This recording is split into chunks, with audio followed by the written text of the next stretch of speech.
So.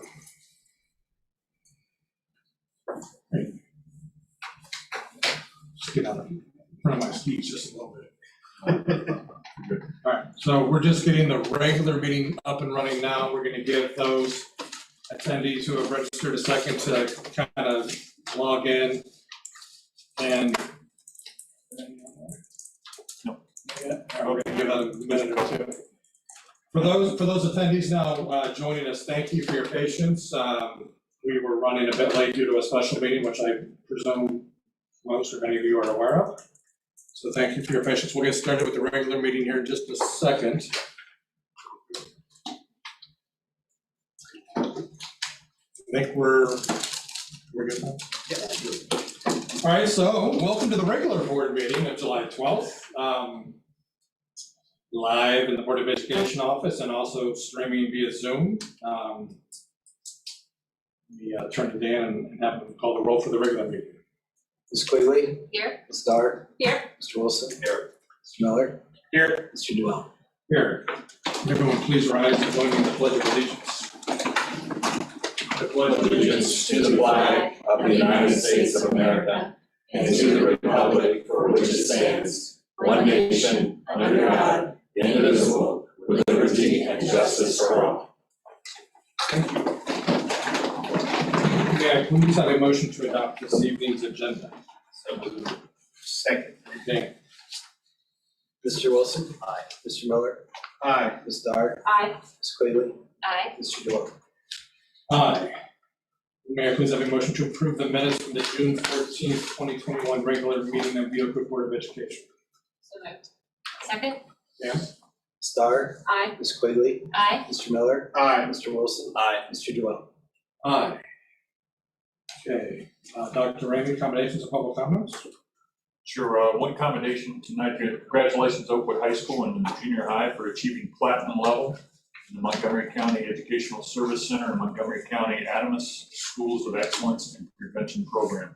This is about student wellness and including the programs for the students and staff and the families. It's just evidence of the great work that's been going on for some time, and that recognition is certainly appreciated. A really good effort by all of those that were involved. That's great. I'm just confirming we don't have any public comments, so moving on, no curricular showcase tonight. Am I right, Dr. Lane? Perfect. Board reports. Yes, we'll start with you. I do, and I have quite a bit to report, but I'll try to move through it fairly quickly because I have reports both from Bree Andrews, our new administrative director for the Schools Foundation, as well as from Amanda Venable for the Alumni Association. So new leadership at the OSF board. Linda Woods is now the chair and Kevin Jones is the vice chair. So he'll be moving into that role behind Linda. And Chris Connor is sticking around in a newly created position for past board chair. So staff leadership with the Open Schools Foundation right now. There'll be a new broadcast studio at the high school. The Open Schools Foundation facilitated the successful effort in partnership with the Alumni Association, Key Alumni. So that'll be up and running shortly here. It'll be in Kelsey Jackson's Media and Journalism classroom. There will be some bench naming opportunities. You can, purchase the walkway benches along the pit, outside the pit. You can purchase those for make a donation of $2,500 contribution to the foundation, and then there'll be a commemorative plaque on the bench. So if there's someone that you would like to purchase a bench for, to honor them, you can do so.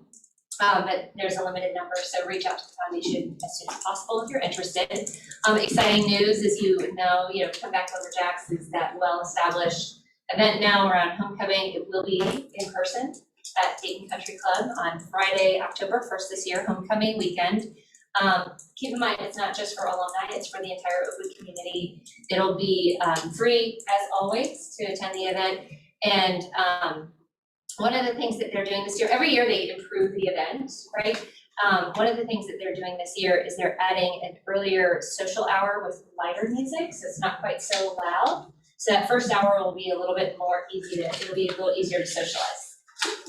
Just saying. Nicely said. Thank you. So quite a bit of work going on with the Schools Foundation, as you know. Moving on to the Alumni Association.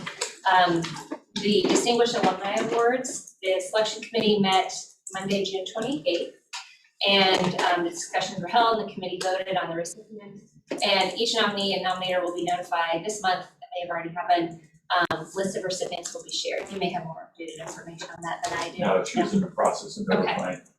Okay, so what I really want to hit home as far as the Alumni Association is the work that they are doing with online communication. So Amy Martin, the previous Alumni Association director, got this started, and Amanda's taking it to the next level. So, and as I think I mentioned at last month's report, Tracy Hale is working with Amanda Venable on some training opportunities with communications, especially with social media. That has already yielded great results. So for Facebook, for example, they have 8,200 people that are reached in the last 130 days, which is a 222% increase in the last 130 days. They have 9,500 engagements on Facebook, which is an increase of 415% the last 130 days. Amanda's working on their summer newsletter, starting to request information and articles for our summer newsletter to come out in July or August. That'll focus on homecoming and the Distinguished Alumni Award. She's working on updating the alumni website and getting all class pages updated as needed. Reunions, those conversations are ongoing. Having some of those in person and some of those virtual as well. And important dates coming up: August 26th, Oakwood Athletics Hall of Fame Night; August 27th, Howard Sales Memorial Dedication; September 30th, Distinguished Alumni Awards Night; and then October 1st and 2nd, Homecoming Weekend and Reunion. Lots going on with Alumni Association. Amanda has hit the ground, not running, sprinting. Is that all you got? Do you want more? I dare any of you to follow that. No? Good. I was kind of busy over here texting, I apologize for that, but I wanted to make sure that we do have a request for a public comment, so I wanted to make sure that we honor that. Amy Honecker, who I believe was participating here in the special board meeting. So Amy, once Tracy kind of unmutes you, I would turn to you, and you have 3 minutes, please, to address the board. Well, good evening. I am talking to you from Hilton Head, so it's on our vacation, but I have something that I'm rather passionate about. It seems I've been talking with our local principal, and I've been told that through the past year, things have changed. The world has changed. And I am saddened that the school board has not sought the opinion of other parents, whether some of these changes are good changes or not. The equity training that the teachers are going through, I fully support people of all races. However, I'm not sure that Oakwood is a place that needs a lot of equity training, especially extensive training for all the teachers every day. 1 day per month. And but there are things that we do need, such as a reading lab for kids that have a hard time reading, and yet we're paying for equity training instead. Some of the inclusion committee ideas are not ideas that are supported by, say, conservative parents, but parents were never asked whether or not they agreed with it. And instead, it seems the school is moving ahead with the a separate formed parent group. And so I'm just a little concerned and worried that the school district is not staying neutral and sticking to things like, reading, writing, arithmetic, and instead they're going into more philosophy for children that are in elementary school. And that's the end of my comment. Great. Thank you, Amy, and enjoy Hilton Head. It's a good place to be. Thank you so much. Sure.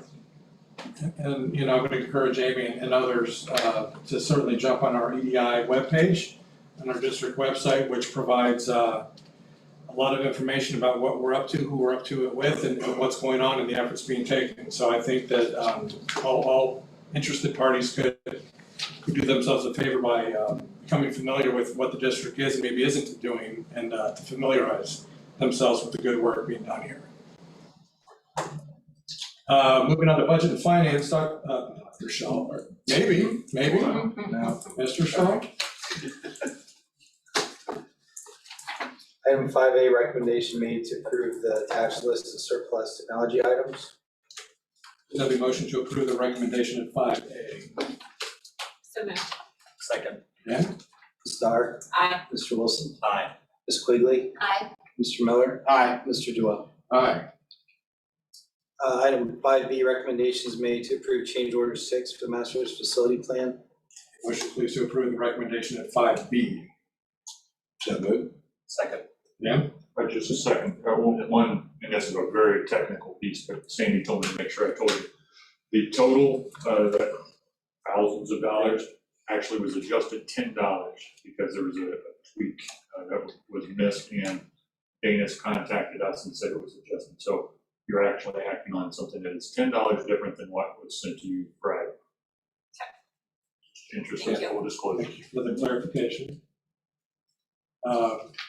Dan? Mr. Miller? Aye. Mr. Wilson? Aye. Ms. Quigley? Aye. Ms. Starr? Aye. Mr. Duell? Aye. Items 5C and 5D include a revised certificate of estimated resources and appropriations. Please have a motion to approve the recommendations at 5C and 5D. So moved. Second. Ms. Starr? Aye. Mr. Miller? Aye. Ms. Quigley? Aye. Mr. Wilson? Aye. Mr. Duell? Aye. And item 5E, just as an information item, the monthly reports for June and the close of the year. Thank you, not Dr. Shaw. Unfinished business, hearing none, new business by the board. I'm excited to turn things over to Mr. Miller, who is going to offer a few thoughts on a letter of support that the board has crafted in honor of Howard Sales. Thank you, Mr. Duell. Yes, on behalf of the board, we wanted to contribute our proclamation to the memorial that is going to be unveiled next month on the 27th, I think. Yeah, 27th of August. And so the board took it upon themselves to put together a letter and signed it and then presented that letter to the family, so they have a copy of that. But tonight I'd like to read you the contents of that letter. And then that will be put into the book that they're doing, so that will be published with that, and then the original will be then with the passing the rest of the family. So this is what we submitted. Members of the Oakwood Schools Board of Education celebrate with family and friends, former players and students this tribute to Howard the Hat Sales. It is no secret Howard loved Oakwood High School, devoted his life to educating the whole person, mind, body, and spirit. Coach Sales became Oakwood's high school coach, head football coach in 1968. His coaching and teaching style mirrored his low-key demeanor. His kindness, compassion, and care, both on the field and in the classroom, made an impact on all whom he taught. He built close-knit relationships, meeting individually with student athletes each and every year. He fostered a competitive spirit while upholding the integrity of both the game and the player. While there were many ups and downs during his coaching career, Oakwood always was seen as a competitor that played a clean, hard game, no matter the score. Howard announced his retirement as head coach in 1986. In 19 seasons, his record was 112, 74, and 5. Following his retirement from coaching, he took over the responsibilities of Oakwood's athletic director until he retired from teaching in 1995. 3 years later, Howard was inducted into the St. Andrews Education Hall of Fame. He was inducted into the Oakwood Athletic Hall of Fame in 2009. Howard departed this world in 2019, and while he accomplished so much while working for the Oakwood schools, it was his family of which he was the most proud. He was a devoted husband to Patsy, father to their 3 children, and grandfather to 6, and great-grandfather to 1. The Oakwood Schools Board of Education commends the effort to establish this memorial for Howard. To all those who contributed to making this tribute a reality, we give our gratitude. It is our hope this memorial will serve as a testament to the man who helped spread the values he emulated, tradition, especially his love for the Oakwood High School fight song, pride, winning or losing in the most honorable way, and respect, treating all with dignity. It is our sincere expectation that the Howard Sales Memorial will inspire our students, teachers, and administrators, and the many volunteers in our district who stand up and cheer for dear old Oakwood for many years to come. Warmest regards, signed by the board. So, thank you. Well done, Mr. Miller. Well, thank all of us, thank you. No easy transition to that, but I'm going to turn it over to Dr. Remy for administrative reports and superintendent recommendations. Happy to do it. Howard is a special guy. Really good guy. Didn't know him as a coach. I just knew him. He beat me in euchre several times, which I really don't want to talk more about. Yeah, But yeah, really good guy. very much so. Sorry. Item 8A, presented for review or updates for the parent-student handbook for Harmon and Smith. For next school year, plan to request approval at our August board meeting. 8B, recommendation is made to approve the attached general agreement with South Community for mental health services for the 21-22 school year.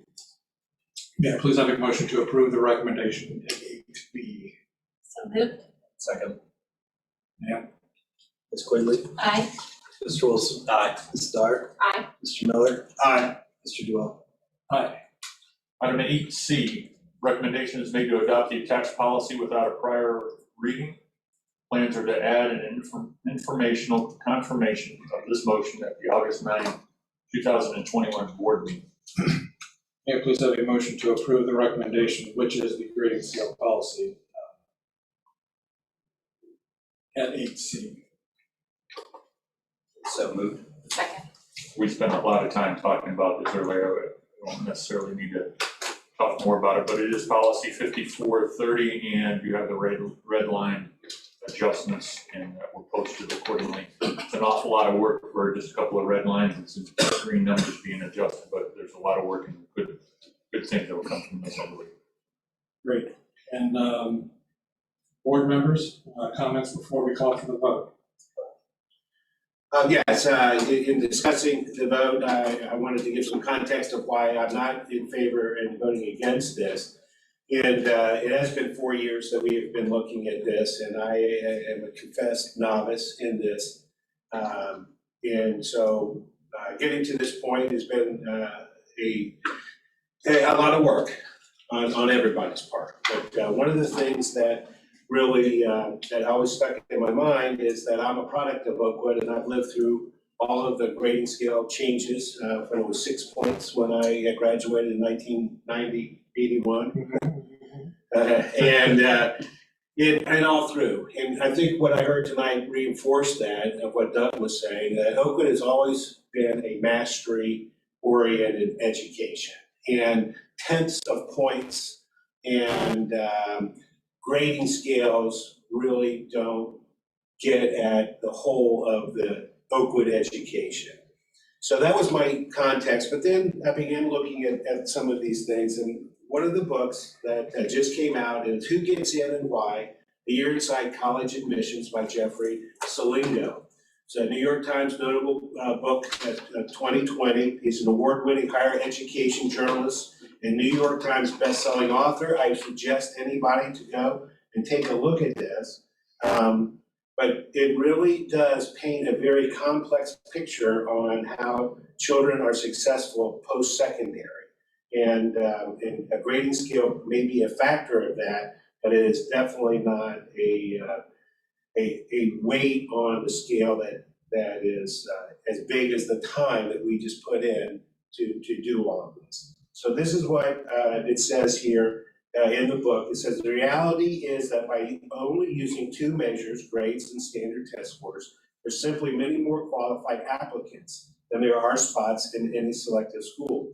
And this is just a math question. He talks about 26,000 domestic applications for Harvard, 8,200 of those had perfect grade point averages. 3,500 had perfect SAT scores. 2,700 had perfect verbal scores. But Harvard only had 1,700 slots. So how does another grade point average help with the availability of that? The other thing is that it says to define merit in holistic admissions, Emory, he uses 3 colleges that he goes behind the scenes and looks at this, uses a rating system. Almost every college that reads applications employs a system analogous to the one used in judging Olympic figure skaters. It gives an aura of precision to what is largely abstract.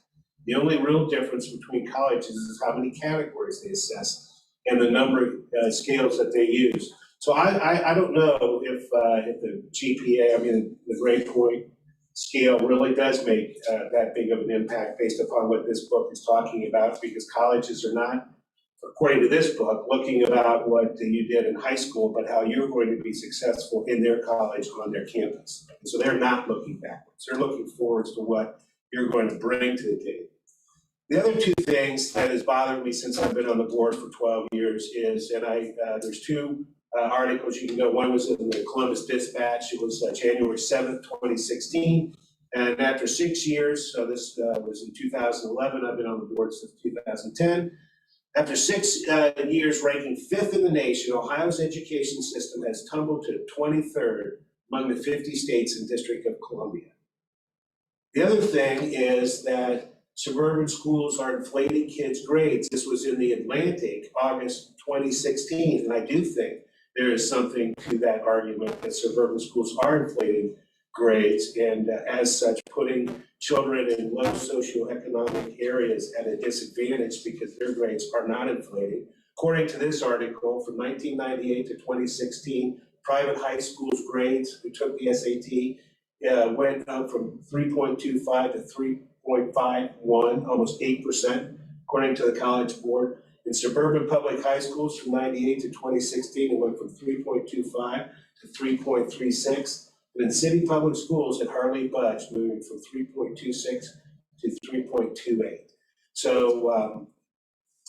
So with the fact that our grades continue to go up and yet our test scores go down, our school ranking in the nation goes down, and people in lower socioeconomic classes, I don't think that moving 2 points in our grading scale is going to make an impact that we think it's going to be. And I look forward to being proven wrong when the district takes a look at this in a couple of years. Because as I said, I've been here from the beginning and I don't plan on going anywhere. I guarantee I'll be back here in about 3 or 4 years to find out what went on with this decision today. So Thank you, Mr. Miller, for the comments and the foreboding reference to what's to come. No, thank you, sincerely. And Mr. Wilson, I know you got a thought. Yeah, so I have an interesting, I guess, more of a unique perspective, only because I'm an academic teacher myself at another school. And so the chromatic grading part really is something I went back and forth on quite a bit. But I've landed on being good with not having the chromatic grading as part of moving to the 10-point scale. And I guess if it was one word for to sum that up, it would be the word balance.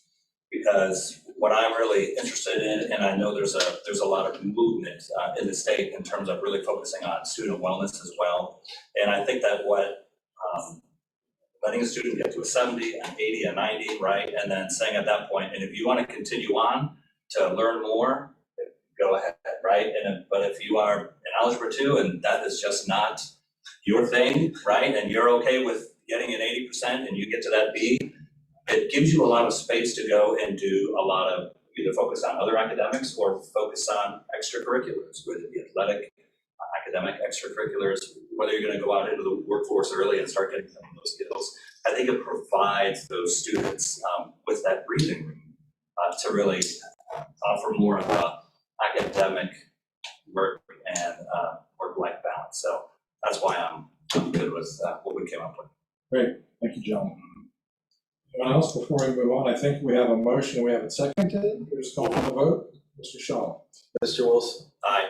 Ms. Starr. Aye. Ms. Quigley. Aye. Mr. Miller. Nay. Mr. Duell. Aye. Motion carries 4-1. Dr. Ramey, personnel items, resignations, and non. Great, if we can take items 9A through E and items 10A through G together, please. Certainly, may I please have a motion to approve the recommendations at 9A through 9E and 10A through 10G? So moved. Second? Dan? Star, Aye. Quigley, Aye. Mr. Wilson, Aye. Mr. Miller, Aye. Mr. Duval. Aye. Mr. Shaw, would you please enter us into executive session? Recommendation is made to enter executive session for the specific purpose of appointment, employment, or compensation of regulated individuals. Would there be a motion to move into executive session? So moved. Second. Dan? Ms. Quigley, Aye. Mr. Wilson, Aye. Ms. Star. Aye. Mr. Miller, Aye. Mr. Duval. Aye. The board will move into executive session and then exit, upon which we'll take no further action, official business on behalf of the district, and we'll adjourn the meeting. Thank you all for participation and engagement tonight. Thanks for those in attendance via Zoom and in the board office. Much appreciated. Have a good evening.